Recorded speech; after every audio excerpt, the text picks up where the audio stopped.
Hello, today is Saturday the 13th of June 2020. And it was interesting, I stopped doing these videos every day because we kind of just had hit this kind of plateau. And then I said I'd be posting again if things changed. I posted a few days ago when we broke the 2 million cases mark.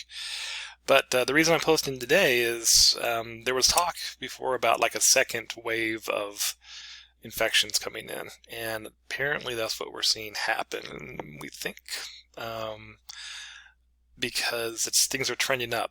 Now, okay, so the timeline is that COVID-19 happens, they kind of shut everything down, they start reopening things, then the whole thing with Mr. Lloyd happens where he gets killed by a policeman, bunch of protests, bunch of riots, a whole bunch of people out together.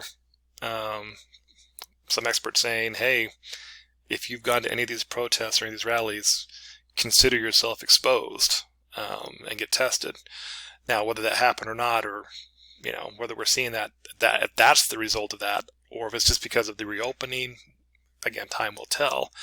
But the reason this is brought up is like when we look at the numbers in North Carolina. So keep in mind that when I kind of stopped doing these videos daily, we were roughly about 700 new cases a day averaging. And then we kind of had some peaks and valleys. I mean, there was one day on May the 26th, where it was 176 new cases. That was it.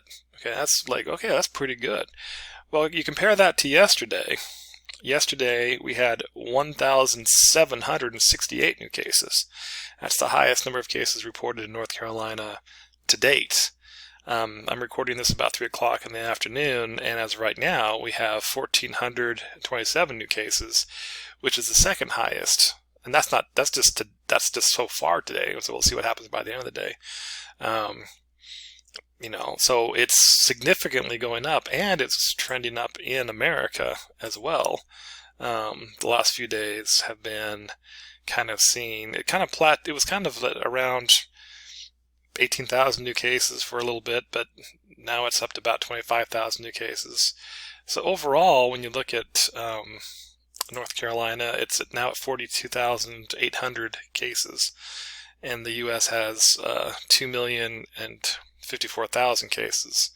Number of deaths in North Carolina have now been over 1,100, and the deaths in America is 1,114 and 800. So what does this mean? So again, here it is. It's June 13th. It's middle of June.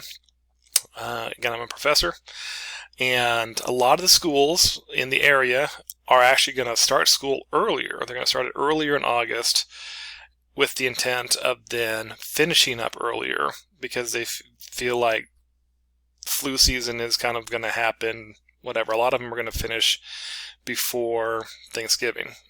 School where I work full-time has not made an official decision. They're still looking at all the sorts of different options. But there's a lot of folks that are doing that. Now, the question is, well, if we have this second wave, I mean, what exactly are we going to be able to do? Is school going to be, reopened as normal? Maybe, maybe not. There's going to be, already at one of the school that I work at part-time, that's a community college, they're limiting the number of students that are going to be in face-to-face classes. They'll still have face-to-face classes, but they're not going to have as many of them. They'll keep them socially distant. Well, what does that mean? You hire more professors? No, what that means is they're going to raise the caps on how many students are actually going to be in online classes. Okay, so again, from a professor's point of view, someone who teaches online classes, I will tell you, especially when I'm teaching English composition classes, 25 students is a lot. A lot of studies say we shouldn't have more than like 16 or 17. So when they say there's possibilities of raising the caps to 30 to 40, professors don't get paid anymore for that number of students. It's not like we get paid per class. We don't get paid by whatever. And there is zero way that the students are going to get the same quality of education in a 40-person class as they are with 25 or 16. That just makes sense. So, desperate times call for desperate measures, I guess. The other thing that was just interesting in the news is that, Alamance, I think I'm pronouncing it right, in North Carolina, there's this county speedway. It's called the Alamance County Speedway, and they were basically told to shut down because they weren't following the rules as far as social distancing. And they kind of refused, and there's this group called Reopen NC decided to hold a rally there. And they're doing that on the day after that we've had the most number of reported cases. So I don't know. Just a snapshot in time. That's what we're doing right here.